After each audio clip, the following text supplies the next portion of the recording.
ഉണക്കമീൻ തോല് കളഞ്ഞിട്ട് വറക്കാം, വൈകുന്നേരം കഴിക്കാനായിട്ട്. കഴുകി വൃത്തിയാക്കി വെച്ചിട്ടുണ്ട് കേട്ടോ. അതിലേക്ക് കുറച്ച് മുളകും പൊടി എടുത്തിടാം. എന്നിട്ട് ഇതിനൊന്ന് ഇങ്ങനെ മടക്കി കൊടുക്കാം. നമുക്ക് മീൻ വറക്കാം കേട്ടോ. അതിലേക്ക് വെളിച്ചെണ്ണ ഒഴിച്ചിട്ടുണ്ട്. മീൻ വെളിച്ചെണ്ണയ്ക്ക് ചൂടായ വെളിച്ചെണ്ണയ്ക്ക് എടുത്തിടാം കേട്ടോ.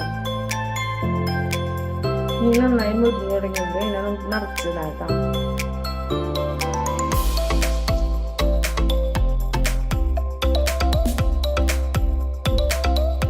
മീൻ വെന്ത് കഴിഞ്ഞിട്ടുണ്ട് കേട്ടോ. അത് വേറൊരു പാത്രത്തിലേക്ക് മാറ്റി വെച്ചിട്ടുണ്ട് കേട്ടോ.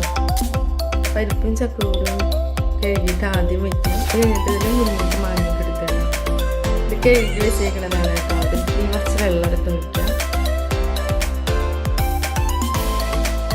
എന്നിട്ട് കുക്കറിനെ അടച്ച് വയ്ക്കാം. കായ ഉപ്പേരി വയ്ക്കാനുള്ള ഉള്ളിയാണ് തയ്യാറി ചെയ്യുന്നത്. അടുത്ത് കുറച്ച് വെളിച്ചെണ്ണ ഒഴിച്ച് കൊടുക്കാം. വേപ്പില ഇട്ട് കൊടുക്കാം കേട്ടോ. ഉള്ളി കൊടുക്കാം. ഉള്ളി എടുത്തിട്ട് ശരിക്കും കുറച്ച് മുളകും പൊടി ഇട്ട് കൊടുക്കാം.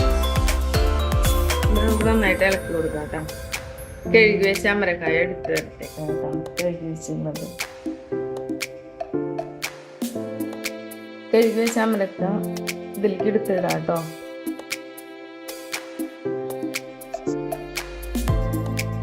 പിള്ളേരൊന്നും ഇത് കഴിക്കില്ല, എന്നാലും എനിക്ക് നല്ല ഇഷ്ടമായി അമരക്ക. അപ്പം വെക്കുന്നതാണ്.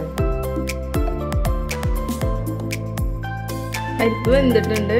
കുക്കർ തുറക്കും. ഇതിലേക്ക് പരിപ്പ് മുരിങ്ങക്കായൊക്കെ എടുത്തിടാം. ഇതിലേക്ക് ആവശ്യമായ മുളകും പൊടി ഒരു സ്പൂൺ എടുത്തിടാം. പിന്നെ കുറച്ച് മഞ്ഞൾപ്പൊടി എടുത്തിടാം. ഉപ്പ് ഇടാൻ മറക്കാൻ പാടില്ലല്ലോ. ഉപ്പിടണം. ഇതിലേക്ക് കുറച്ച് വെള്ളം ഒഴിക്കാം കേട്ടോ. നാളികേരം കരച്ച് വെച്ചിട്ടുണ്ട്. അത് കുറച്ച് കഴിഞ്ഞിട്ട് ഒഴിക്കാം. ഒന്ന് വേവാൻ വേണ്ടിയിട്ട് ഒരു വിസിൽ വരുന്നത് അടച്ച് വയ്ക്കും. ഇത് ചെയ്യണതിൻ്റെ ഇടയിൽ അമരയ്ക്ക് വെന്തോ നോക്കും.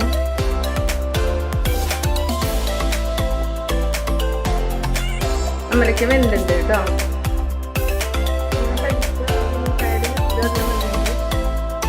കൂട്ടാനൊക്കെ നല്ലോണം തിളച്ചിട്ടുണ്ട്.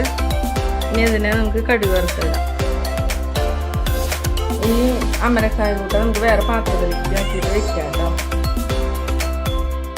അപ്പോൾ കുറേ ചീഞ്ചട്ടി നമുക്ക് കഴുകേണ്ടത് വീട്ടിലേക്ക്.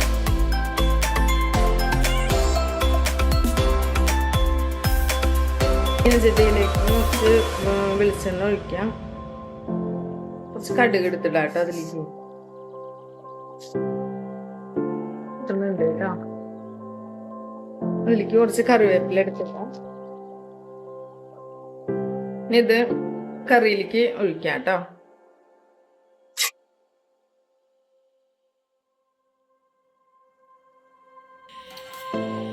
ചോറ് ഊറ്റിയിടാട്ടോ നമുക്ക്.